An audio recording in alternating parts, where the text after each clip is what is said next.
ऐसी कहानी और एक ऐसे राजा की कहानी जो आज तक आपने ना कभी सुनी है और न कभी सुनी होगी।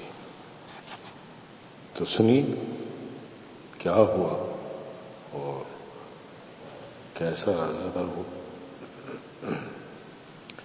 किसी समय राजनगर नामक एक शहर था।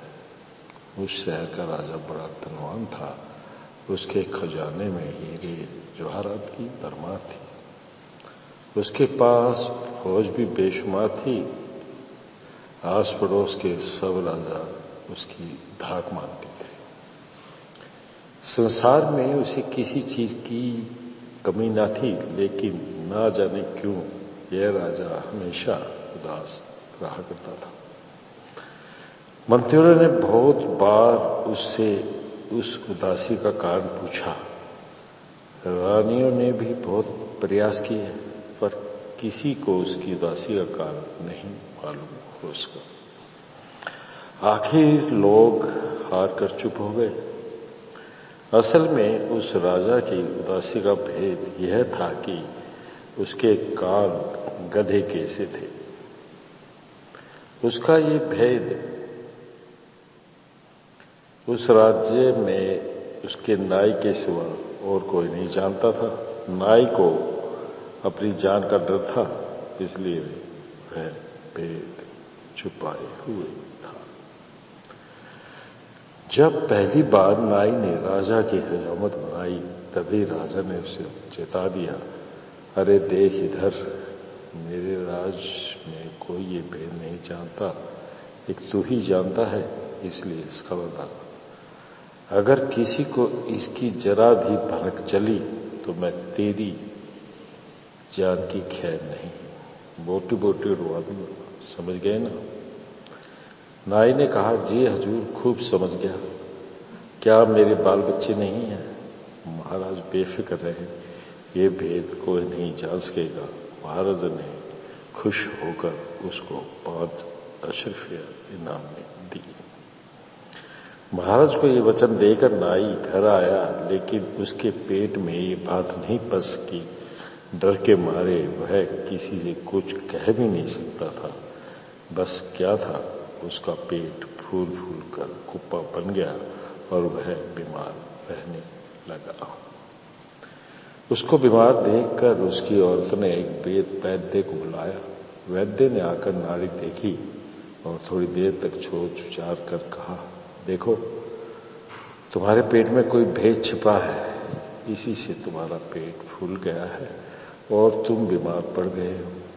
तुम किसी से ये भेद खोल दो तो तुम्हारी बीमारी दूर हो जाएगी और तुम चंगे हो जाओगे। अगर वह कोई वहां भारी भेद हो तो तुम और किसी से ना से कम से कम अपनी औरत से तो कह दो, तुम इतना कर लो तो और तब सब कुछ अपने आप ठीक हो जाएगा। यह कहकर वैद्य जी अपने घर चले गए। नाई की औरत भी वहीं खड़ी थी। वैद्य के चले जाने के बाद उसने पूछा, अजी ये भेद क्या है जिसके कारण तुम्हारा पेट फूल गया है? मुझे क्यों नहीं बता देते? तुम तो जानते हो मेरे पेट में तुम तो जानते हो मेरी पेट में बात आसानी से पच जाती है। यह भेद मुझे बता दो, मैं कसम खाती हूं किसी को जरा भनक भी नहीं लगने दूंगी। हाँ, नाई क्यों ना जानता, वह अच्छी तरह जानता था कि उसकी बीवी के पेट में कोई बात नहीं पचती। उसकी औरत क्या थी, एक चलती फिरती रेडियो ही थी। उसके मारे सारे शहर के नाकों में दम था। उसने कहा, हाँ हाँ, मैं जानता हूं तुम बात छुपाने में कितनी होशियार हो, लेकिन मेरा ये भेद बिल्कुल एक मामूली बात है, इसलिए सबसे अच्छा यही होगा कि मैं जाकर उसी वैद्य को ये भेद बताकर आ जाऊं। यह कहकर वह वैद्य के घर चला गया। वैद्य जी घर पर ही थे। नाई को फिर आते देख कर उन्होंने पूछा, क्यों, क्या बात है, तुम फिर यहाँ क्यों आए हो? मैं अभी तो तुम्हारे यहाँ से आया हूं। क्या कहूं वैद्य जी, आप तो यह कहकर चले गए कि अपनी औरत से भेद खोल दो। उस समय मेरी औरत वहीं खड़ी थी, इसलिए मैं कुछ बोल भी नहीं पाया। लेकिन अब कहता हूं, सुनिए। मेरी औरत के पेट में छोटी सी बात भी नहीं बचती। आप उसको नहीं जानते, नहीं तो वैसी सलाह ना देते। और यह तो कोई वैसा रहस्य नहीं है। अगर कहीं इसका रहस्य खुल गया तो मेरा सिर भुट्टे की तरह उड़ जाएगा। लेकिन मैंने एक अच्छा उपाय सोच लिया है। अगर आप मुझे वचन दें कि ये भेद किसी से नहीं खोलूंगा तो मैं वो भेद आपको बता दूंगा। वैद्य ने मुंह बिचकाते हुए कहा, अरे जा आया है बड़ा भेद खोलने वाला। जाकर और किसी को ढूंढ। मैं क्यों नहा किए भला अपने सिर पर मोल लूं। लेकिन वैद्य जी, आप ही बताइए कि मैं और किसको ढूंढूं। कहीं ऐसा ना हो कि मैं किसी से ही भेद कह दूं और वह जाकर सारे शहर में ढिंढोरा पीट दे। अच्छा, उससे अच्छा हो अगर आप ही कृपा करके मेरा बोझ हल्का कर दे। नाई ने गिड़गिड़ाते हुए कहा, नहीं, यह कभी नहीं हो सकता। तुम्हारा भेद सुनने वाला कोई नहीं मिलता है तो मैं क्या करूं। कहीं ऐसा ना हो कि तुम्हारा भेद सुनते ही मेरा पेट भी फूलने लग जाए। मैं ऐसा बुद्धू नहीं जो जानबूझकर आग में कूद पड़ूं। जा अगर तेरा भेद सुनने वाला कोई नहीं मिलता तो जाकर किसी दीवार या पेड़ या सांप के बिल से कह दे। वैद्य ने चिढ़कर जवाब दिया। नाई ने सोचा, वाह, यह तो खूब अच्छी सूझी। सचमुच ही जाकर किसी सांप की बॉम्बी में अपना भेद क्यों ना खोल दूं। यह सोचकर वैद्य दौड़ता दौड़ता शहर से बाहर चला गया। वहीं नजदीक ही की झाड़ियों में एक सांप की बांबी थी। नाई ने चारों ओर देखा तो आसपास क्या कोई पशु पक्षी भी नजर न आया। बस उसने बांबी से अपना मुंह सटाकर उसने अपने पेट का भेद खोल दिया। हमारे राजा के कान गधे के समान है। इतना कहते ही उसकी छाती पर से मानो एक पहाड़ हट गया। वह बिल्कुल चंगा होकर खुशी खुशी घर लौट आया। नाई ने जिस बांबी में अपना भेद खोला था उसके ऊपर कुछ दिनों के बाद एक बांसुरी का झुरमुट उग आया। उसके 2-3 महीने बाद राजा के यहाँ कोई भोज हुआ। उस भोज की चहल पहल के लिए सब तरह के बाजा बजाने वाले बुलाए गए। उनमें से एक बांसुरी वाला भी था। जिसके पास कोई अच्छी बांसुरी ना थी उसने सोचा, चलो शहर के बाहर जो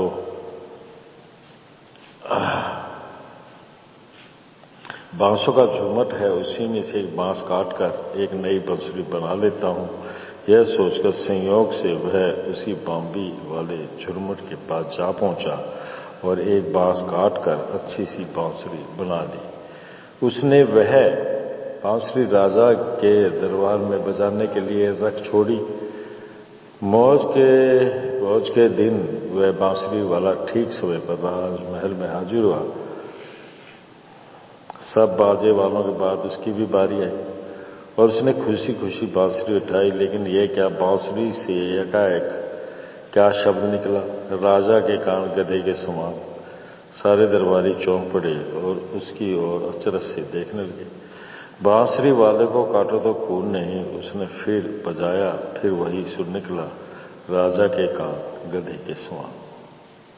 राजा का मुंह गुस्से से लाल हो उठा।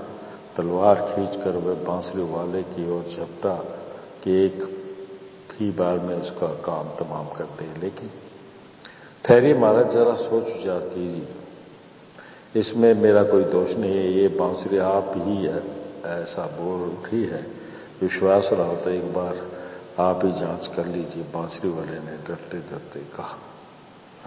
अच्छा, मैं अभी इसकी जांच करता हूं, अगर तेरी बात सच ना निकली तो बस चिंता करवा दूंगा। यह कहकर राजा ने बांसुरी उठाई और बजाने लगा। बांसुरी से फिर वही सुर निकला, राजा के कान गधे के समान। सब लोग सन्नाटे में आ गए। राजा माथे पर हाथ रखकर बैठ गया और थोड़ी देर तक सोचता रहा। फिर उसने धीरे धीरे अपना मुकुट उतार कर नीचे रख दिया और कहा, इस बांसुरी का कहना ठीक ही है। मैं ही अब तक आप सब लोगों को धोखा देता आया हूं। सचमुच मेरे कान गधे के समान है। राजा के लंबे लंबे कान देखकर सब लोग अचरज में डूब गए। उनमें से कुछ लोगों ने राजा को समझाकर कहा, अगर आपके कान गधे के समान हैं तो इसमें आपका क्या दोष?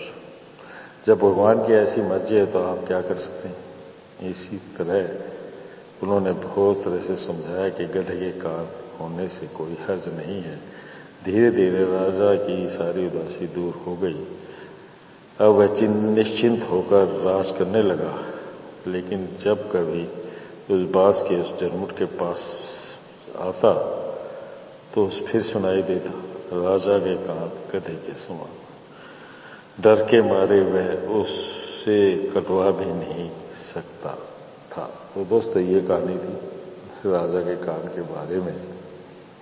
और राजा के कान जो गधे के समान थे, उनकी ये कानों की जो बनावट थी, जो भगवान ने उसे दी थी, उसी की वजह से राजा परेशान रहता था। लेकिन उसकी वो परेशानी उसके दरबारियों ने दूर कर दी। तो दोस्तों, कैसी लगी हो आपको ये कहानी? बताइएगा जरूर।